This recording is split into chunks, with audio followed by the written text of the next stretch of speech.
마곡사는 신라 문무왕 16년 676년 의상대사가 창건한 사찰로 대한불교조계종 제6교구 본사이다. 계룡산 자락에 위치한 이 천년 고찰은 한국의 전통 산사 7곳 중 하나로 유네스코 세계문화유산에 등재되어 있다. 이 이야기는 의상대사가 마곡사를 창건하게 된 영험한 설화로 관세음보살의 화신인 흰 사슴의 인도로 절터를 발견하게 되는 과정을 담고 있다. 내용이 마음에 드신다면 좋아요와 구독을 눌러주시면 영상을 만드는데 큰 힘이 되고 부처님의 가르침이 더 널리 퍼질 수 있게 도와주시면 감사하겠습니다. 제1장 계룡산으로의 순례. 봄바람이 잔잔히 불어오던 그날 의상대사는 깊은 시름에 잠겨 있었다. 당나라에서 수학하고 돌아온 후 그는 신라 백성들을 올바른 불법의 길로 인도할 도량을 찾아 순례의 길을 떠난 지 어언 반년이 지나고 있었다. 긴 여정 동안 그의 마음속에는 늘 스승지엄 화상의 마지막 가르침이 맴돌고 있었다. 의상아, 화엄의 깊은 뜻을 깨달았으니 이제 그대는 동방의 등불이 되어야 하리라. 의상대사는 매일 밤 정진하며 부처님의 가르침을 전할 성스러운 터를 찾고자 기도했다. 그의 곁에는 언제나 충실한 제자 능인과 해적이 함께했다. 이들은 스승의 깊은 고뇌를 이해하고 있었고 때로는 말없이 차를 올리며 때로는 경전구절을 함께 토론하며 스승의 마음을 위로했다. 부처님께서 말씀하신 연기법의 진리를 이 땅에 전하려면 그에 걸맞은 성지가 필요하오. 그러나 그저 아름다운 곳이어서는 아니 되며 중생들의 마음을 깨우칠 수 있는 진정한 도량이어야 하오. 의상대사의 말에 제자들은 깊이 공감했다. 특히 능인은 스승의 마음을 가장 잘 이해했다. 그는 당나라 유학 시절부터 의상대사를 모셨고 스승이 신라 불교의 발전을 위해 얼마나 깊은 고민을 하는지 잘 알고 있었다. 그러던 어느 날 밤 의상대사는 특별한 꿈을 꾸었다. 달빛이 가득한 연못가에 관세음보살이 나타나 청정한 목소리로 말씀하셨다. 계룡산 깊은 곳에 맑은 기운이 서려 있나니 그곳에서 진리의 등불을 밝히라. 그곳은 과거 천불이 수행하던 성지요 미래 천불이 나타날 길상의 땅이니라. 꿈에서 깨어난 의상대사는 즉시 제자들을 모았다. 그의 눈빛에는 오랜만에 밝은 광채가 어렸다. 이제 알았노라. 우리가 가야 할 곳이 어디인지를. 제자들은 스승의 달라진 모습을 보며 희망을 느꼈다. 의상대사는 그날로 제자들을 이끌고 계룡산으로 향했다. 봄비가 갓 지나간 산길은 촉촉했고 새순이 돋아난 나뭇가지들이 그들의 발걸음을 반겼다. 길을 오르는 동안 의상대사는 이따금 멈춰서서 주변의 기운을 살폈다. 능인은 스승의 뒤를 따르며 말했다. 스승님, 이 산의 기운이 예사롭지 않습니다. 마치 천년의 세월이 흐르는 듯한 깊이가 느껴집니다. 의상대사는 고개를 끄덕였다. 그렇다. 이 산에는 오랜 세월 동안 쌓인 불법의 기운이 서려 있다. 그리고 그 기운은 우리를 어딘가로 인도하고 있느니라. 제2장 흰 사슴의 등장. 계룡산 중턱에 이르렀을 때였다. 호련히 자욱한 안개가 피어올랐다. 안개는 마치 흰 비단을 펼쳐놓은 듯 산등성이를 감쌌다. 의상대사와 제자들은 잠시 발걸음을 멈추었다. 스승님, 이상한 안개입니다. 날씨가 맑은데 이렇게 갑자기. 해적이 말끝을 흐렸다. 의상대사는 평온한 미소를 지으며 답했다. 부처님의 설법이 시작되기 전에도 이러한 상서로운 기운이 있었다고 하느니라. 그때였다. 안개 속에서 한 마리의 흰 사슴이 모습을 드러냈다. 눈처럼 하얀 털빛을 지닌 그 사슴은 마치 달빛을 머금은 듯 은은한 광채를 뿜어냈다. 사슴의 눈동자는 마치 깊은 연못처럼 맑고 깊었으며 그 모습은 범상치 않은 위엄이 서려 있었다. 스승님, 능인이 떨리는 목소리로 속삭였다. 저 사슴이 보통의 짐승이 아닌 것 같습니다. 의상대사는 천천히 고개를 끄덕였다. 그의 눈에는 이미 사슴의 정체가 보였다. 그렇구나. 저것은 분명 관세음보살의 화현이시다. 꿈에서 본 그 모습과 같으니. 흰 사슴은 의상대사를 향해 고개를 깊이 숙였다. 그 순간 주변의 숲이 잠시 고요해졌다. 새들의 지저귀도 바람 소리도 멈춘 것 같았다. 오직 흰 사슴의 발걸음 소리만이 맑게 울렸다. 사슴은 천천히 산길을 따라 걸어갔다. 의상대사와 제자들은 그 뒤를 조용히 따랐다. 사슴이 이끄는 길은 때로는 가파르고 때로는 굽이쳐 흘렀다.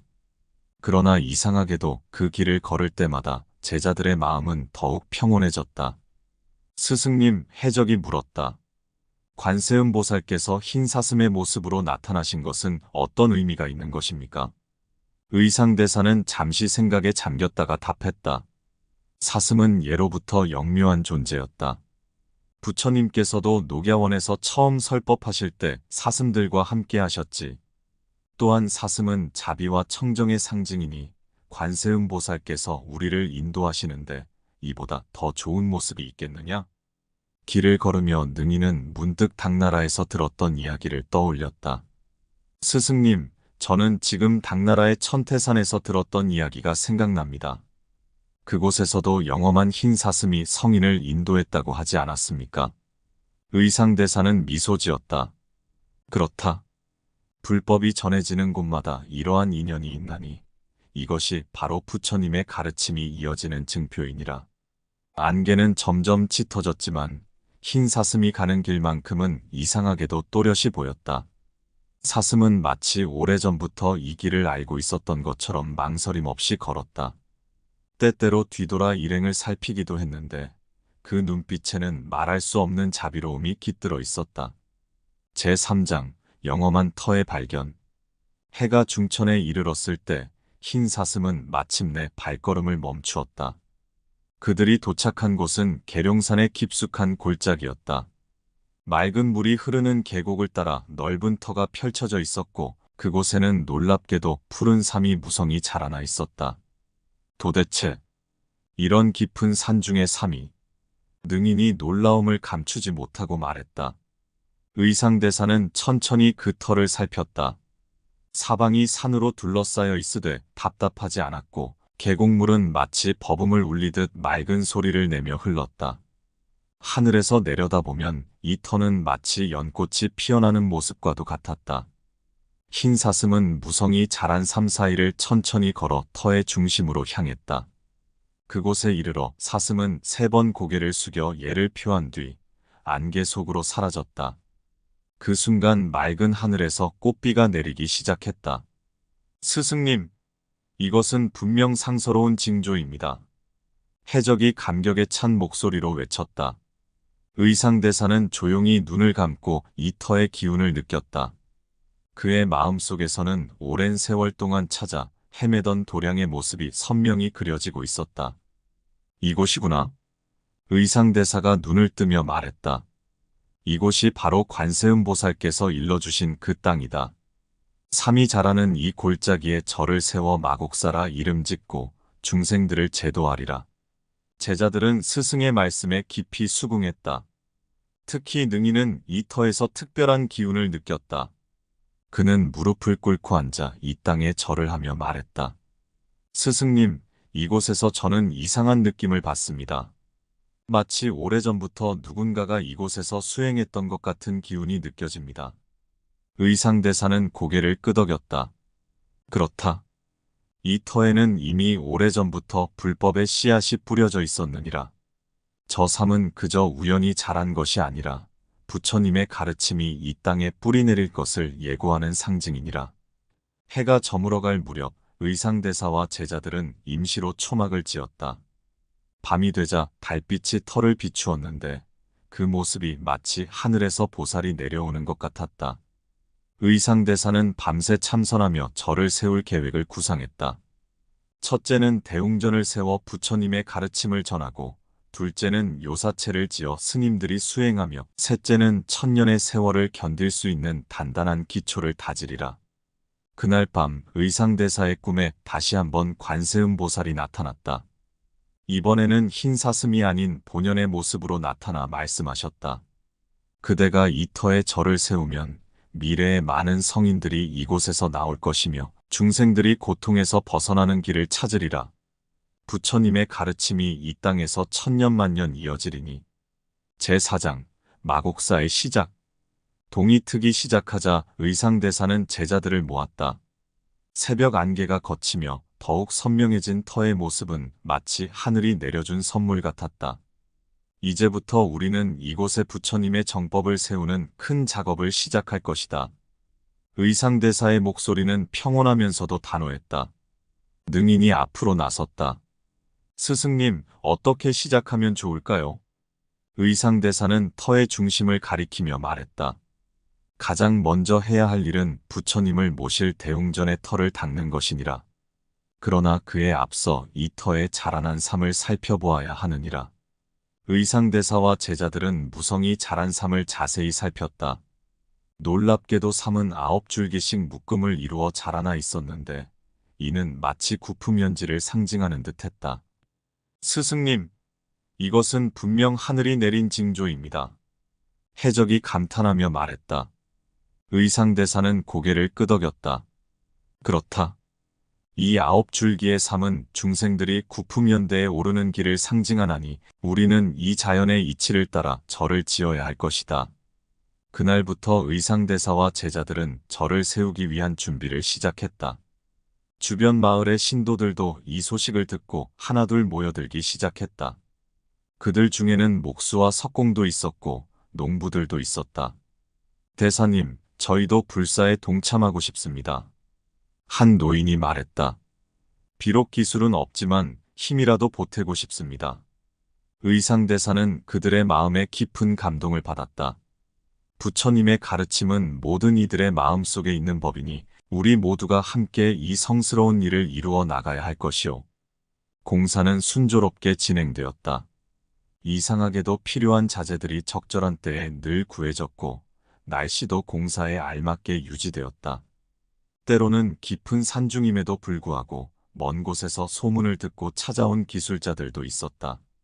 어느 날 대웅전의 기초를 다지던 중 땅속에서 청동거울이 발견되었다. 거울에는 오래된 글자가 새겨져 있었는데 그것은 미래에 이곳에 큰 도량이 세워질 것이라는 예언이었다.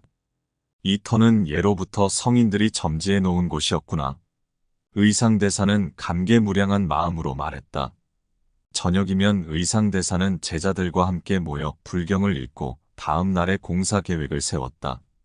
그러던 어느 날 밤 대웅전이 들어설 자리에서 이상한 빛이 솟아올랐다. 제5장 신비로운 현상. 대웅전터에서 솟아오른 빛은 마치 연꽃이 피어나는 듯한 모습이었다.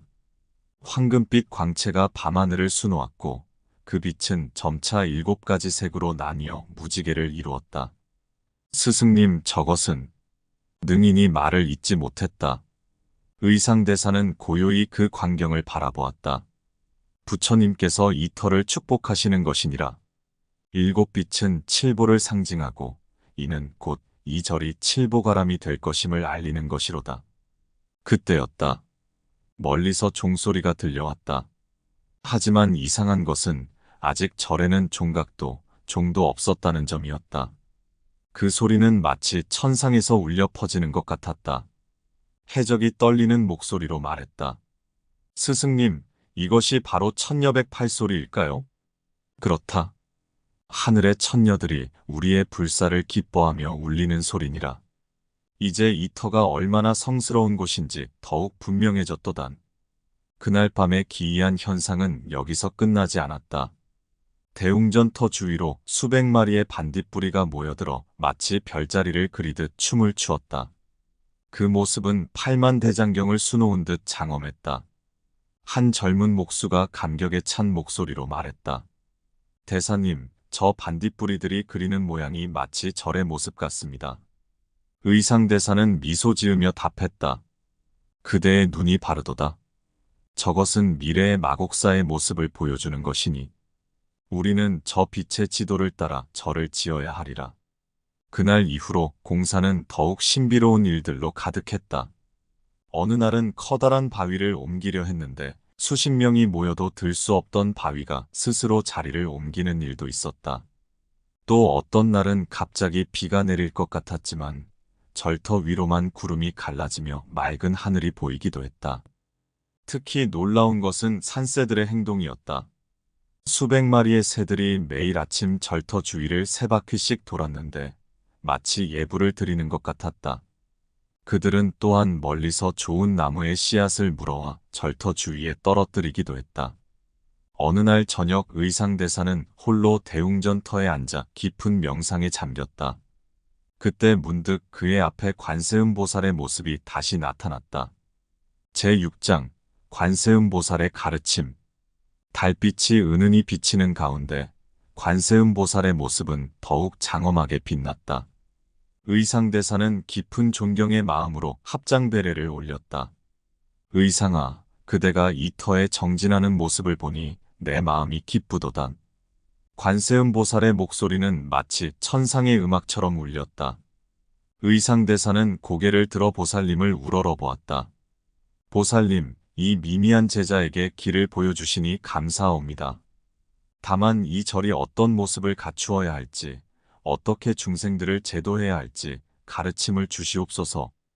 관세음보살은 자비로운 미소를 지으며 말씀하셨다. 이 절은 단순한 건물이 아니라 중생들의 마음을 깨우치는 도량이 되어야 하느니라. 상원과 하원으로 나누어 지으라. 상원에는 부처님의 진리를 담고 하원에는 중생들의 번뇌를 녹이는 법당을 세우라. 의상대사는 깊이 수긍했다. 보살님의 말씀대로 하겠나이다. 그런데 이 깊은 산 중에서 어찌 많은 중생들이 찾아올 수 있겠습니까? 그때 보살님은 손을 들어 절터 주위를 가리키셨다. 순간 의상대사의 눈앞에 미래의 광경이 펼쳐졌다. 수많은 순례자들이 이 산길을 오르내리는 모습, 법당에서 울리는 독경 소리, 깨달음을 얻은 수행자들의 환희에 찬 얼굴들이 보였다. 걱정하지 말라. 진실로 구도의 마음을 가진 이들은 어떤 산길도 마다하지 않고 찾아올 것이니 이 절의 문은 항상 열려 있어야 하며 찾아오는 이들을 모두 부처님의 자녀로 대하여야 하느니라. 관세음보살은 이어서 말씀하셨다. 또한 알아야 할 것이 있으니 이 터에 자라는 삶은 단순한 풀이 아니라 부처님의 가르침이 이 땅에 뿌리 내렸음을 상징하는 것이니라. 그러므로 이 절의 이름을 마곡사라 하라. 의상대사는 그제야 이 터에 삶이 자라고 있는 깊은 의미를 깨달았다. 그것은 단순한 우연이 아닌 부처님의 깊은 뜻이 담긴 것이었다. 마지막으로 한 가지를 더 이르노니 보살님은 의상대사를 자애롭게 바라보며 말씀하셨다. 이 절에서는 매일 새벽 예불 때 관세음보살 보문품을 독송하여라. 그리하면 이 산중에 머무는 모든 중생들이 고통에서 벗어나는 길을 찾으리라. 제7장 천년의 약속. 관세음보살의 가르침을 받은 의상대사는 더욱 확고한 신념으로 마곡사 건립에 임했다. 이제 그는 이 절이 단순한 수행처가 아닌 중생 구제의 큰 도량이 될 것임을 분명히 알게 되었다. 능이나 해저가. 의상대사가 제자들을 불렀다. 이제 우리는 더욱 중대한 사명을 받았으니 이 절은 천년을 이어갈 수행 도량이 되어야 하느니라. 제자들은 스승의 말씀에 깊이 수긍했다. 능인이 물었다. 스승님, 어떻게 시작하면 좋겠습니까? 먼저 상원에는 대웅전을 중심으로 삼보를 모실 전각을 세우고 하원에는 수행자들을 위한 요사와 중생들을 위한 법당을 세우리라. 그리고 그 사이에는 108계단을 만들어 오르내리는 이들의 마음을 정화하게 하리라. 그때였다. 멀리서 한 무리의 장인들이 도구를 들고 절터로 향하고 있었다. 그들은 관세음보살의 현몽을 받고 이곳을 찾아왔다고 했다. 대사님, 꿈에서 백의관음 보살님께서 나타나 이곳으로 오라 하셨습니다. 저희의 기술로 부처님의 전각을 지을 수 있다면 더 없는 영광이겠습니다. 의상대사는 이들의 등장이 또 하나의 인연임을 깨달았다. 장인들은 저마다의 특별한 기술을 가지고 있었다. 누군가는 나무를 다루는 데 뛰어났고 또 다른 이는 돌을 쪼아 불상을 만드는 데 탁월했다. 공사는 순조롭게 진행되었다. 특히 놀라운 것은 자재가 필요할 때마다 마치 약속이나 한 듯이 도움의 손길이 이어졌다는 점이었다. 멀리 신라의 수도에서도 왕실의 지원이 도착했다. 어느 날 대웅전에 기둥을 세우던 중 한 장인이 실수로 기둥 하나를 거꾸로 세우게 되었다. 모두가 당황했지만 의상대사는 오히려 미소를 지었다. 그대로 두어라. 이는 우리에게 주는 교훈이니 세상의 모든 것이 완벽할 순 없다는 것과 부처님의 가르침이 바로 그 불완전함을 받아들이는 데서 시작된다는 것을 보여주는 것이니라. 제8장 마곡사의 완성. 마침내 대웅전의 상냥식 날이 다가왔다. 하늘은 유난히 맑았고 산중에는 향기로운 바람이 불었다. 멀리서 1000개의 종소리가 울리는 듯했다. 의상대사는 대웅전 앞에 서서 지난 시간을 돌아보았다. 관세음보살의 인도로 찾은 이 터에서 시작된 불사가 이제 큰 결실을 맺으려 하고 있었다. 오늘은 참으로 뜻깊은 날이구나. 의상대사가 말했다. 이제 이 전각이 서면 많은 중생들이 이곳에서 깨달음을 얻으리라. 장인들은 마지막 상냥문을 올리기 전 특별한 의식을 준비했다. 그들은 대웅전 처마 밑에 작은 불경함을 봉안하려 했다. 그 안에는 금강경과 관음경이 들어 있었다. 이 경전들이 이 전각을 천년만년 지켜주리라. 수석장인이 말했다. 상냥문이 올라가는 순간 놀라운 일이 벌어졌다. 수백 마리의 학이 하늘을 날며 대웅전 위를 세 바퀴 돌았다. 그리고 그들의 부리에서 떨어진 꽃잎들이 전각을 덮었다. 스승님, 이것은 분명 상서로운 징조입니다. 능인이 감격에 차 외쳤다. 의상대사는 고개를 끄덕였다. 그렇다. 하늘도 이 절의 완성을 기뻐하는구나. 그때 갑자기 멀리서 맑은 종소리가 울려 퍼졌다. 하지만 이상한 것은 아직 종각이 세워지지 않았다는 점이었다. 모두가 놀라서 주위를 둘러보았다. 해적이 말했다. 스승님, 저것은 마치... 그렇다. 의상대사가 말을 이었다. 저것은 천상의 종소리니라. 부처님께서 이 절의 완성을 축하하시는 것이로다. 해가 저물어갈 무렵 마지막 공사가 마무리되었다. 저녁 노을이 대웅전을 비추자 전각은 마치 황금빛으로 빛나는 듯했다. 그리고 그 순간 관세음보살의 모습이 다시 한번 나타났다. 제9장 마지막 가르침. 황금빛 저녁 노을 속에서 나타난 관세음보살의 모습은 이전과는 달랐다. 더욱 장엄하고 위험 있는 모습이었으나 한편으로는 자애로운 미소를 띠고 있었다. 의상아, 이제 그대는 나의 뜻을 온전히 이루었노라. 보살의 목소리가 온 산천을 울렸다. 의상대사는 공손히 합장하며 말씀드렸다. 보살님의 가르침으로 이 절을 세울 수 있었습니다. 이제 어떻게 하면 많은 중생들을 올바른 길로 인도할 수 있을지 마지막 가르침을 주시옵소서. 관세음보살은 한동안 대웅전을 바라보시더니 말씀하셨다. 이 마곡사는 이제부터 1000년을 이어갈 것이니라. 그러나 명심할 것이 있으니 이 절은 단순한 건물이 아닌 중생들의 마음을 밝히는 등불이 되어야 하느니라. 보살님은 잠시 말씀을 멈추셨다가 다시 이어가셨다. 첫째, 이 절의 문은 항상 모든 중생에게 열려 있어야 하리라. 빈부귀천을 가리지 말고 모든 이에게 부처님의 가르침을 전하여라. 둘째, 매일 새벽 예불 때는 반드시 보문품을 독송하여라. 그리하면 이 산중의 모든 생명이 고통에서 벗어나는 길을 찾으리라. 셋째, 이 절에서 수행하는 이들은 항상 겸손한 마음을 잃지 말아야 하느니라. 거꾸로 선 기둥을 보며 모든 것이 완벽할 수 없음을 기억하고 그 속에서도 부처님의 지혜를 찾도록 하여라. 넷째, 이 절 주변에 자라는 삶을 소중히 하라. 그것은 단순한 풀이 아니라 중생제도의 인연이니라. 마지막으로 이 절의 스님들은 항상 자비의 마음을 잃지 말아야 하리라. 중생들의 아픔을 자신의 아픔으로 여기고 그들을 구제하는 것을 자신의 사명으로 삼아야 하느니라. 의상대사와 제자들은 깊이 감동하여 눈물을 흘렸다. 그때 관세음보살은 손을 들어 대웅전을 가리키셨다. 제10장 영원한 약속. 관세음보살이 가리킨 대웅전에서 갑자기 황금빛 광명이 비추었다. 그 빛은 마치 1000개의 해가 동시에 떠오른 것처럼 찬란했다. 보라, 이제 부처님께서 이 전각을 친히 축복하시는구나. 보살님의 말씀이 울렸다. 그 순간 놀라운 일이 벌어졌다. 대웅전 안의 불상에서 빛이 퍼져나가기 시작했고 그 빛은 마치 살아있는 것처럼 움직였다. 빛은 상원에서 하원까지 그리고 108계단을 따라 흘러내렸다. 의상아, 이제 마지막으로 한 가지 더 알려주려 하노라. 관세음 보살이 말씀하셨다. 이 절에는 특별한 힘이 깃들어 있으니 진정한 마음으로 기도하는 이들의 소원은 반드시 이루어질 것이니라. 그러나 그 소원은 욕심이 아닌 자비와 지혜를 구하는 것이어야 하느니라. 의상대사는 깊이 고개를 숙였다. 보살님의 말씀을 가슴 깊이 새기겠나이다. 또한 알아야 할 것이 있으니 보살님이 계속해서 말씀하셨다.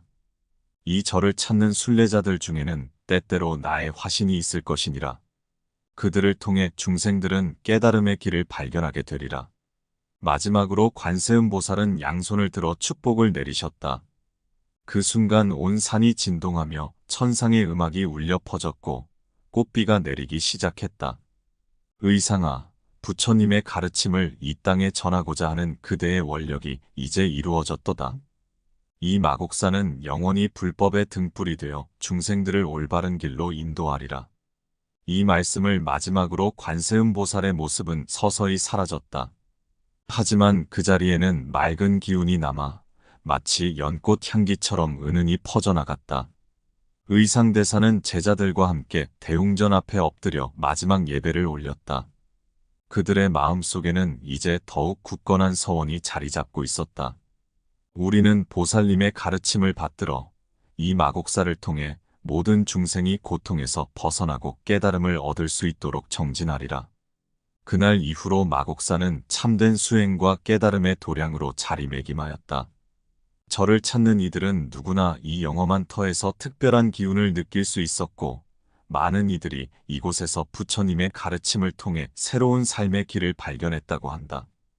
그리고 지금도 이따금 새벽 예불 시간이면 백의관음 보살의 모습이 절 안을 거닐며 중생들을 살피신다는 이야기가 전해져 내려오고 있다.